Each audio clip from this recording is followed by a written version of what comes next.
So good morning, everyone. So these are the external connections. See how the column is connected. Your beam is connected to the column, right? And how the beam is connected to the other beam, so which we called as a joist. So this is the major structural element, so which is very important to transfer loads from one element to the other element. So let me show you some pictures how these connections are very important towards structural point of view. Okay. Uh, yeah. The connections with the HSFG bolts will be like this. So this is one of the important, joint where different structural elements are connected at one part, isn't it? So this plate is called the gusset plate, right? The big one, and these are all the structural elements. So maybe this member might be a strut member, or it might be a tie member. So this is how the major bridge structures are supposed to be connected. Okay. So here I would like to show you. One second, guys. You are joining now. Okay. So this is how the block shear failures happens.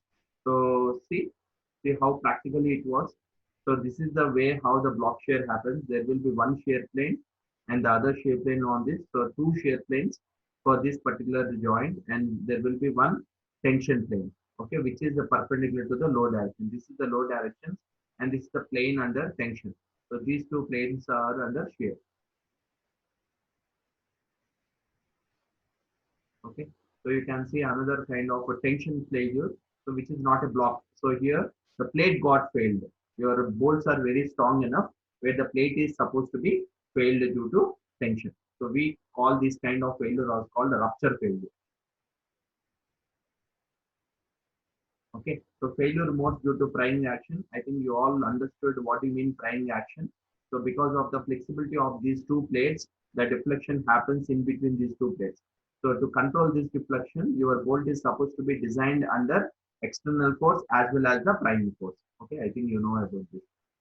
See, what I am doing, just I am revising all the connections, what you learned. By that, you can able to understand the external connections easily. Okay. So these are the shear planes, how your bolt is subjected to shear, where you are going to calculate the shear strength of the bolt. Okay.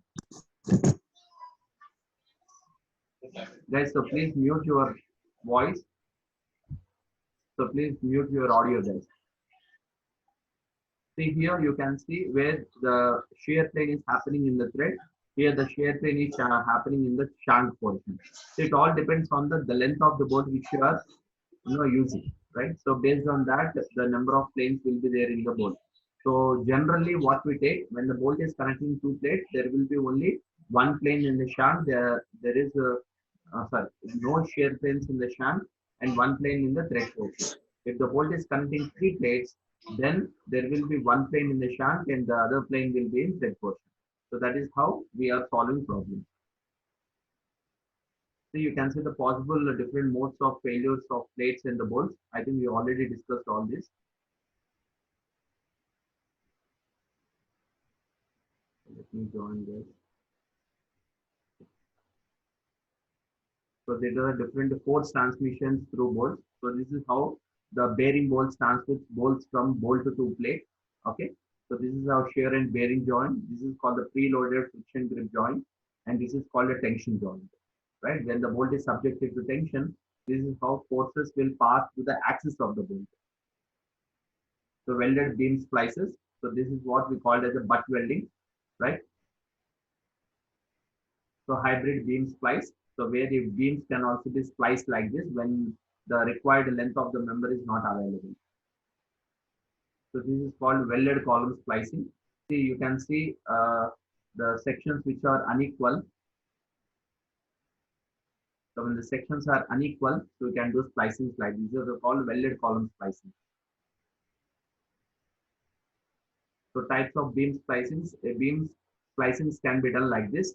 So when the cross sections are equal cross sectional areas, you can do splicing in this way.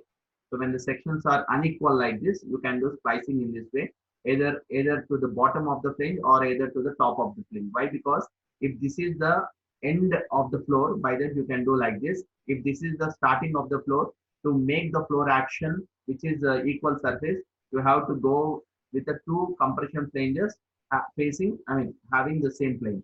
Okay. So this is how the tension plane and the compression flanges are going to be splices. So this is what bolted beam splice. You can see the web splice and the plane splice, which was connected for equal cross section area of the members. So, okay, bolted column splicing is like this.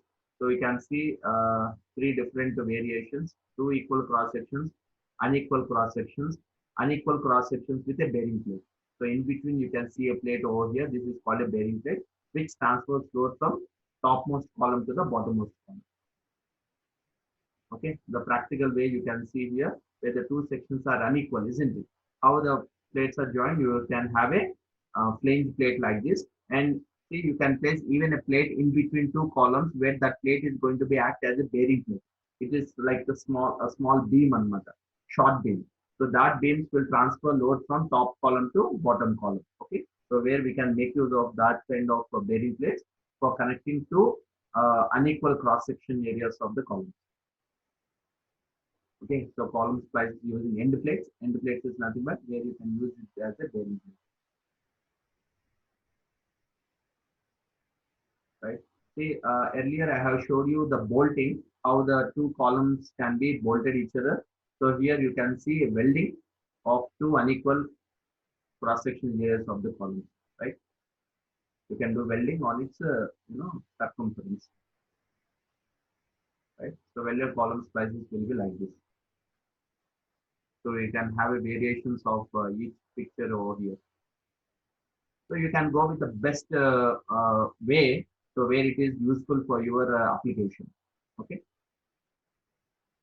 Yeah. So this is what was lacing. I think we already discussed all this batten, right? So battening and lug angle.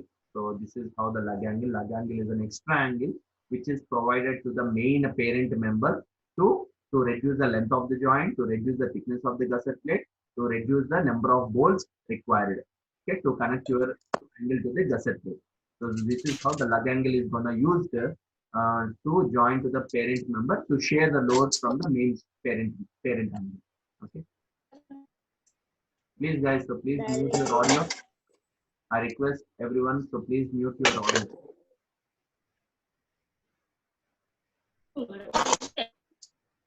Guys, so please mute your audio.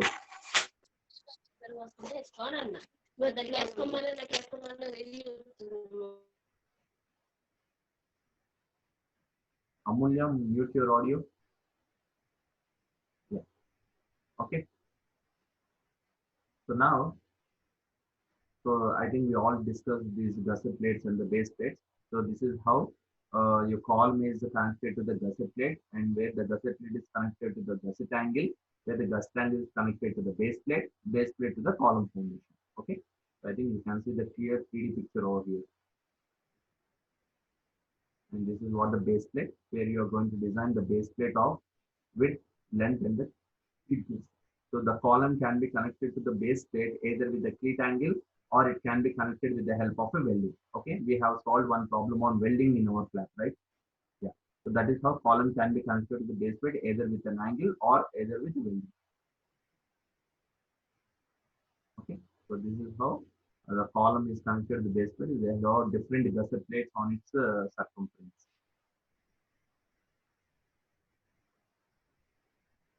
Okay, so there will be even a gusset channel is also available. How the column is going to connect to the base plate with the help of the channel. So you can see the C-section channel which was provided here. So here the C channel is acting like a short column, right? So where the column usually buckles, right? So here the short column may undergo crushing. So to reduce that crushing of that C-section, they provided some stiffness in the web portion of the C-section. See, you have seen, right? So here you can observe the stiffness which are provided for the web of the C-section.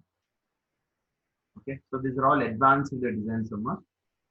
So where you can able to learn all this in your advanced structural steel design in your MTech.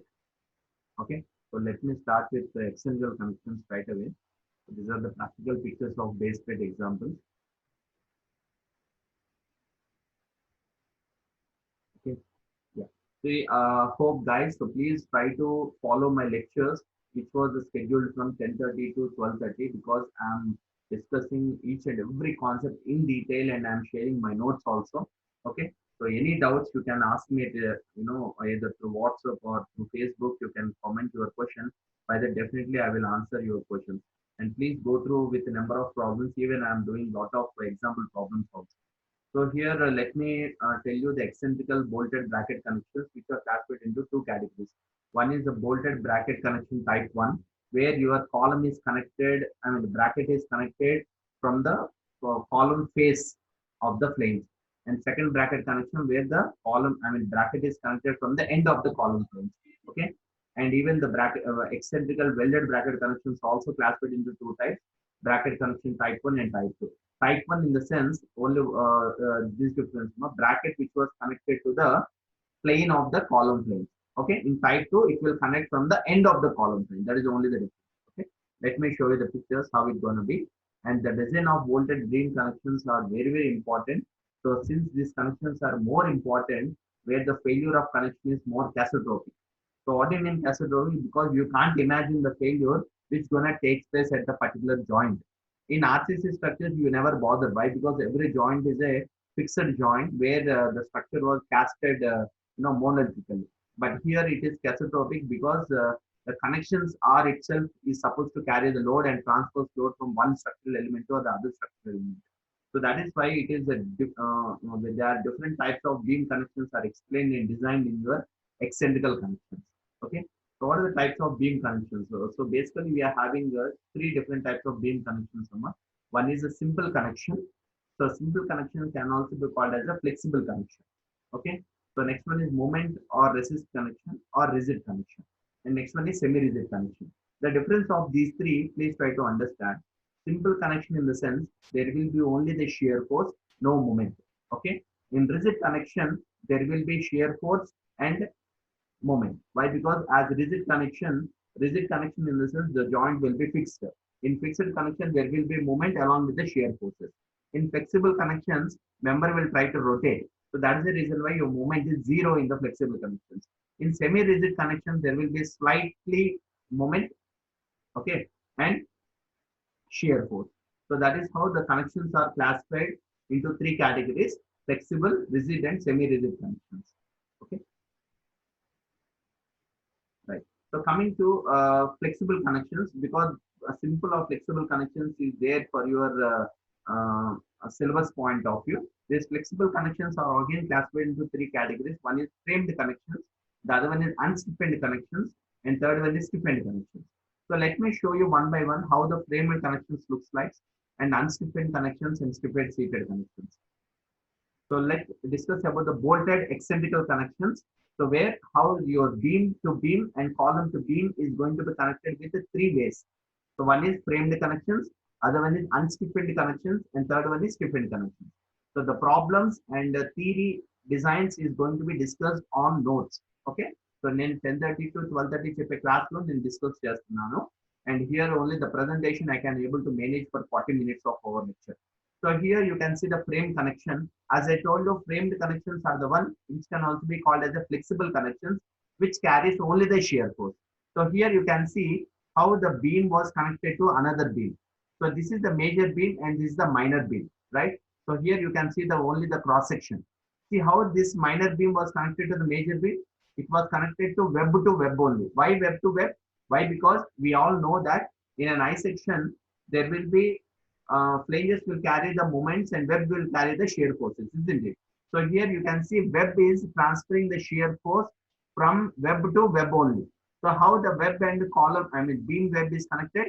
So minor beam web and major beam webs are connected with the help of an angle. So these angles are called framed angles. So this is how the framed connections are defined. Okay. So you can see the side view of this. So how it looks like. So this is the major column and this is the major beam and this is the minor beam. How the minor beam was connected to the major web? So with the help of two angles on either side of the web. These two angles are called what? Framed angles, or it can also be called as a cleat angles. Okay. So you can connect even column to beam also with the help of the framed angles. Okay, see how the column was connected to the beam, where the load transfers with some eccentricity.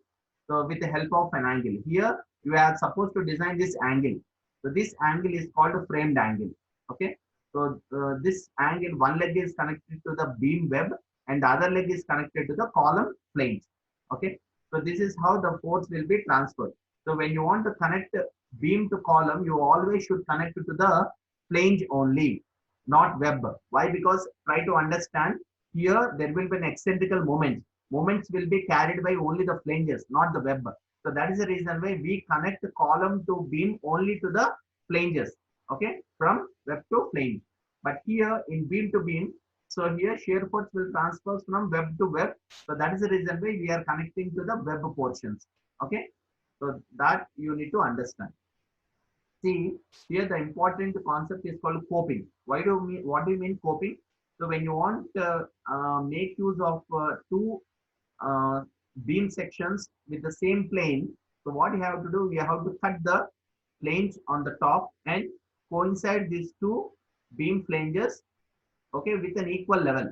So that concept is called coping.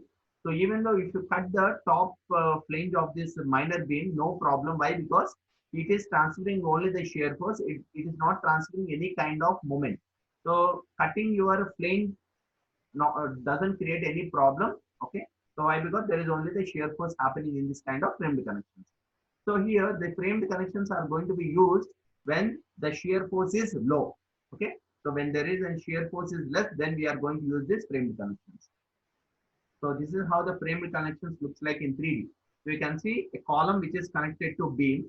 How the beam was connected to the column with the help of an angle. This angle is called a framed angle. See, okay, one leg is connected to beam web, the other leg is connected to column flange. Understood? See, at bottom of this beam, there is a angle over here. This angle is called erection seat. Why? Because this beam has to rest on something. Okay, so where it is connected to column plane. So this can also be called as a seat angle. Okay, so which is acting as a seat to the beam, right? So the next one is framed connection, which we can see the 3D view of beam to beam connection. So the beam to beam ఎలా connect చేశారు, where the surfaces are not or in equal level. Okay, so this is called a girder, which is having more in depth. This is called a joist. So joist can also be called as a lateral beam or minor beam. Okay, see how the beam and the girder are connected laterally. So with the help of an angle, this angle is called a framed angle. So this is how the framed connections are going to be, okay, designed. Next, let me show you unstiffened seated and stiffened seated connections. See, earlier you have seen only an angle, which is a framed angle, which was connected to column to beam and beam to beam. But here, instead of this angle, there are some other angles which was provided at bottom and top of the beam flanges. So why we are going to provide this? Because when the shear force is more, so in framed angles, we are in framed connections, we go with the shear force when the shear force is less, right? In unstiffened seated connections, when the shear force is more, we will go with unstiffened seated connections where this angle is not stiffened with any kind of support. Okay, so this is called unstiffened seated connection, and this is called a stiffened seated connection. So the difference of these two, please try to understand. Here the angle is alone without any support. But see here, your angle is supported with help of some plates over here and some angles over here. These angles are called stiffened seated angle.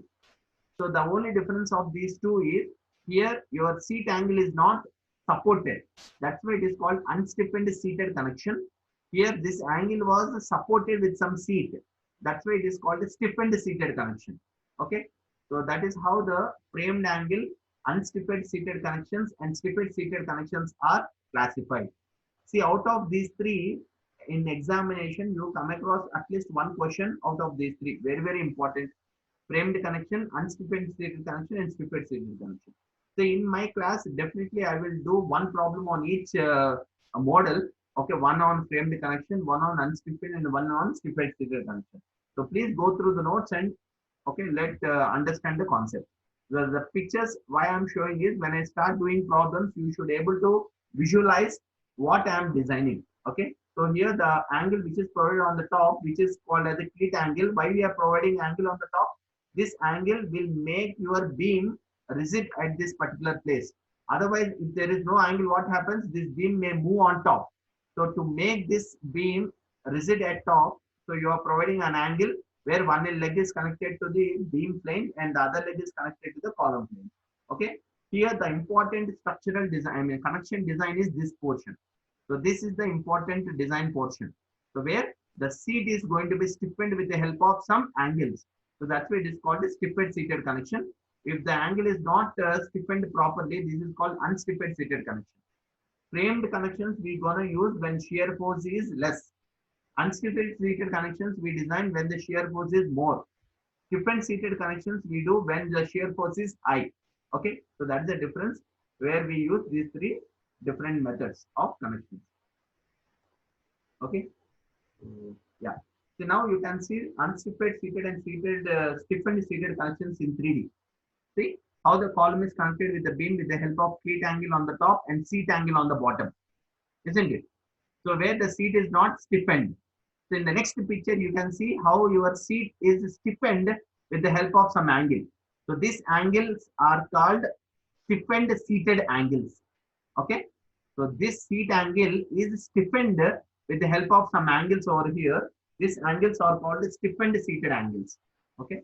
So this is how the 3D picture looks like. Unstiffened seated connection, where the angle which is not supported with any kind of seat, right? So this is stiffened seated connection, how your seat angle is supported with the help of pair of angles. So these pair of angles are called stiffened seated angles. Okay, understood? So problem is very easy, Amma. I will try to explain you in detail, okay, about the problem. Here, when you provide this angle and when this angle is supported with the help of some stiffened angles, there will be some gap. So this gap is going to be filled with some kind of filler plate. Okay, ఇక్కడ మీకు light ash color కనిపిస్తుంది. This is called filler plate అన్నమాట. So why? Because when your seat is supported with the help of some stiffened angles, so definitely there will be some space may fall here. So this space is going to be filled with some filler plates, okay, or packing plates, right? So this is what I am going to talk about, eccentrical loading. So there are 4 models, Amma. In bolting there are 2 eccentrical connections, in welding there are 2 eccentric connections. With the help of these eccentrical loadings problems only, you can able to design these framed connections, unstiffened seated connections and stiffened seated connections. Without having this eccentrical loading knowledge, you can't design the framed connections. So that means you can't design your column to beam connection. You can't design beam to beam connections. Okay, that's how the eccentrical loading problems are very, very important. So let me discuss first model of these eccentrical bolted bracket connection type 1. In eccentric loading to the plane of group of bolts. See here you can see, even I shared you the wooden models also. So please try to interrelate with this with the model. So here column plane which is connected to the bracket, right? How the bracket was connected? So the bolt group, the plane of the bolt group is on the plane of the column plane. So where it is overlapped each other. This is one model. Okay. So here your bolt is subjected to direct stress, I mean direct force, and the bolt is subjected to twisting force. Okay, please try to understand. When this force is with some eccentricity, it is going to be act in a form of a moment, isn't it? అర్థమవుతుందా? So let me draw inversion. So here can be right here, guys.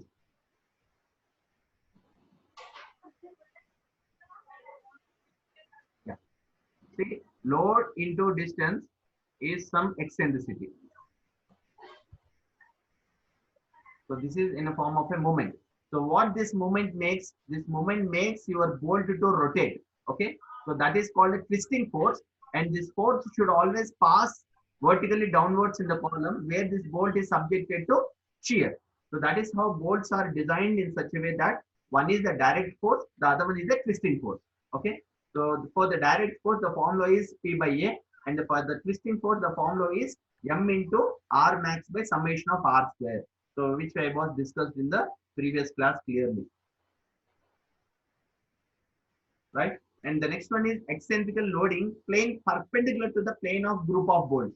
See, the second model is when the column is connected to the bracket from the end of the column plane. Earlier, your bracket was connected from the plane of the bolt group. Here, it was connected from the end of the column plane.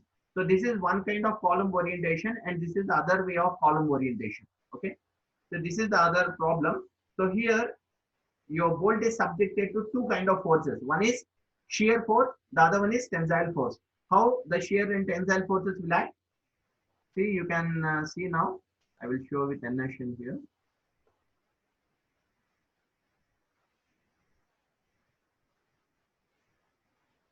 Yeah.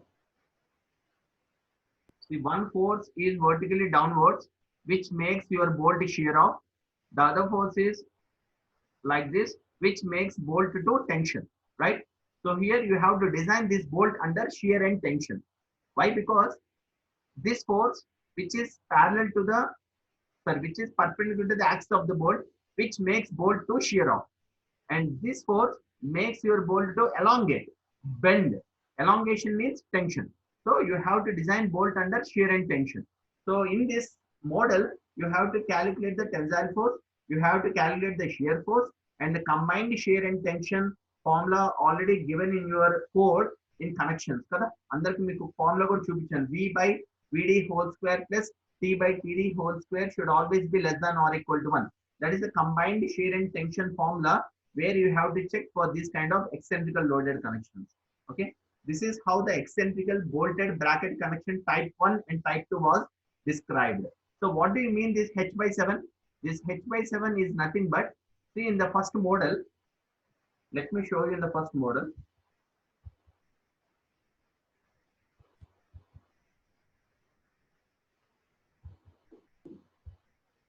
Yeah. So here, whatever the load acting on this bracket, it will transfer through the center of the bolt group. What is the center of the bolt group? So this is the center of the bolt group, right? So from here only load will transfer to the column, isn't it? Right? But in the second model, the load will transfer this force into distance with some moment. It will transfer from this point. So this point is called the line of rotation. Understood? So let me show you with some moment if it is possible. See, load into distance moment. This moment will transfer from this point to the column planes. So what is this point? This point is called the line of rotation point. So this line of rotation always, yeah, 10 minutes left. This line of rotation is always lies at a distance of h by 7 from the bottom of the bracket. Okay, that is very important. So this is the line of rotation. What is this h? So this distance is called, what is this? So this 2 by 27 times of h. So this is the point where it starts from the line of rotation to this lever arm. So this distance is called the lever arm distance. Okay, from the zero rotation point to the point where it starts the rotation. Line of rotation in kinda varaku distance. This is called the lever arm distance. The rest of distance, which is h minus h by 7, will give yn value, right? So this everything I discussed in the notes. So please try to go through the notes where you can understand this concept. So let me show you for the bolted connections as well.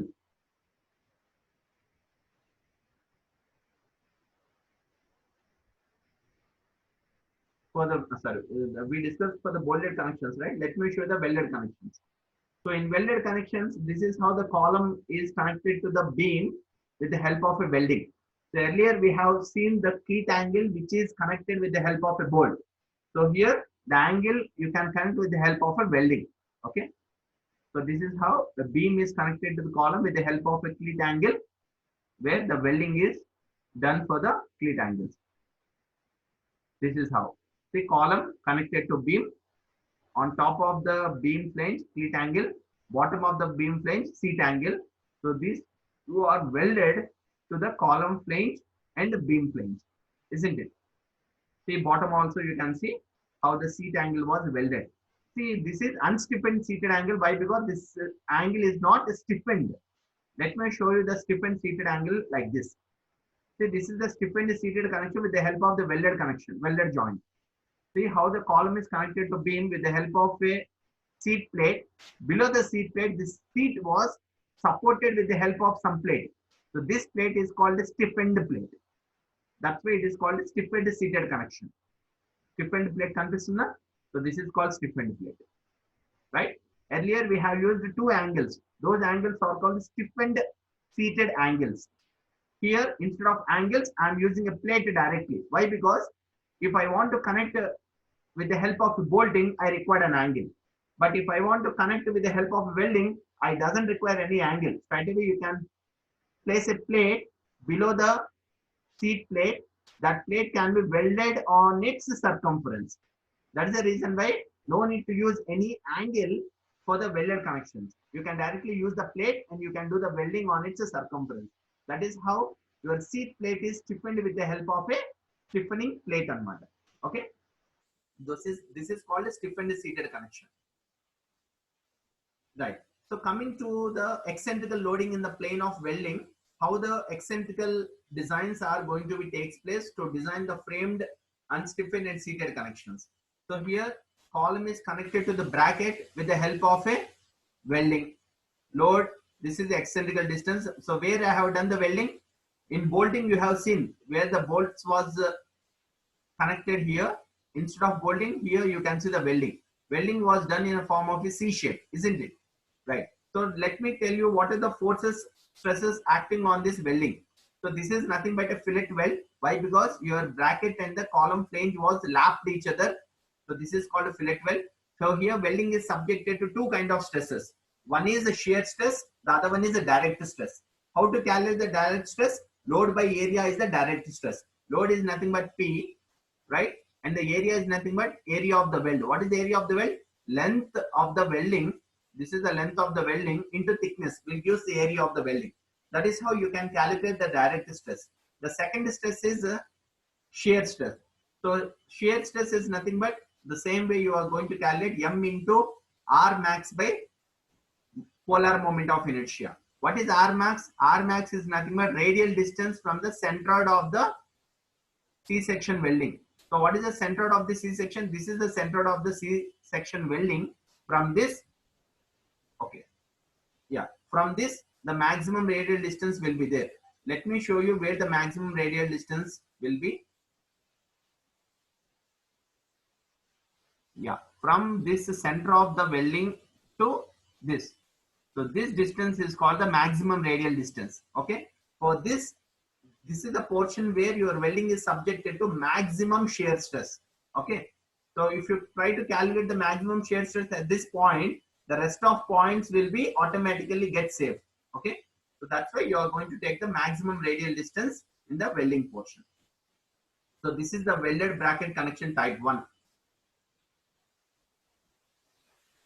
So let me show you how the column is connected to bracket from the end of the flange. So this is the welded bracket connection type 2. How the bracket was connected in bolting, you can see where the bolts are connected like this, isn't it? So where the bolt is subjected to tension and shear. But here your column is connected to bracket from the end of the flange with the help of welding. Let me tell you what are the types of stresses acting on the weld. One is the shear stress, the other one is the bending stress. Okay. See, force into distance moment. This moment creates welding subjected to shear stress. The other one is bending stress. So that is how one is the direct, one is the bending stress, the other one is shear stress. You are going to calculate for this fillet weld. Okay. So what is the shear stress formula? Again, load by area will use the shear stress of the weld, and the bending stress formula, so which is moment of resistance by section modulus, which is the section modulus of the welding. Okay. So you can please refer the notes where you can understand the second model of the welded bracket connection. Okay. Please don't write on the screen, guys. Yeah. So this is how the eccentric loading in the plane perpendicular to the welding. Okay. So you can see the where the bracket was connected from the face of the column, right? See, these are the 2D pictures where the column is connected to beams with the help of a bolting, which is a semi-rigid connections. As I told you, when we use semi-rigid connections, so when the shear force is medium. Okay, these are all semi-rigid connections. No worries, guys. For your course exam point of view, you don't have the semi-rigid connections. You are having only the framed connections where the shear force is low. In the flexible connections, you are going to design on framed connections, unstiffed seated connections, and stiffed seated connections. That's it. Semi-rigid connections and rigid connections are not there in your syllabus. So these are all designed for advanced steel designs. Okay, so you can go through the PPT how the connections are made to connect a column to beam or beam to beam. Okay, so in where the load is transferring with some eccentricity. See, you can see the rigid connections like this, rigid beam to beam connections. So here the joint is rigid, so you can't see any kind of movement over here. So there will be complete moment resistance, there will be complete shear force resistance. That is how this is called a rigid connection and matter. Okay, so this is the thickness and to the direction ratio. This is called the transverse direction of the beam, and this is the longitudinal direction of the beam. Clear? So this is how the simple shear double angle connection can be made. So you can see the practical picture how the beam and the other joist are connected with the help of an angle. With the help other where the connection is the welded connection. So sir, welding ela chesaru, right? Okay. So some sectional properties also shown here. So you can go through the notes. So these are all sectional properties. How to calculate the section modulus of a rectangular cross section, section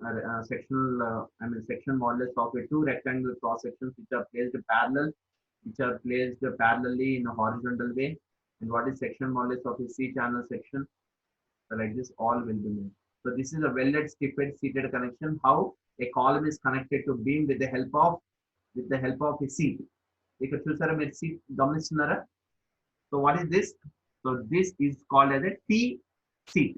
T seat కూడా ఎలా కనిపిస్తుంది? Without any this web, if you provide only plate below the beam flange, this is where the seat is not stiffened. So by providing a web to this flange with the help of some seat, this is called a stiffed seated connection. అర్థమవుతుందా? Can you relate this with your 3D picture? Clear, Amma? So where the beam is supported with the help of a seated member. Okay, so this plate is supported by this web. So that's why it is called a